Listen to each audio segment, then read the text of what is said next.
stă singur pe o bancă tăcut, citind un ziar vechi familiar, despre războaie, timp și tot ce a trecut, despre lumea grăbită care nu s-a oprit nicio clipă. O femeie stă și îl privește cu blândețe și începe o poveste, un mic fior cald, despre fete care își părăsesc copilăria și anotimpuri, flori și parfumul dorului. O fată care în curând va fi mireasă, atât de strălucitoare ca în visul unui copil. O umbră ușoară, o rază lentă, nici aici, nici acolo, doar o fantezie.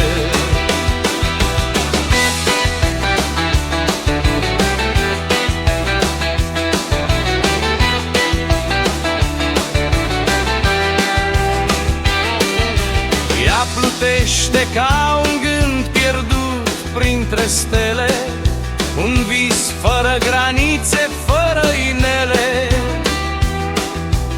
Este ea fată sau femeie în vremuri grele, o față care se schimbă în consecință. O fată care în curând va fi mireasă, atât de strălucitoare ca în visul unui copil.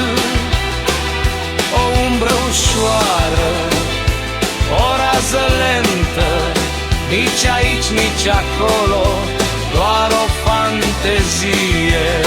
Așteptări iraționale, dorințe lascive, o lume făcută cu gust înșelător.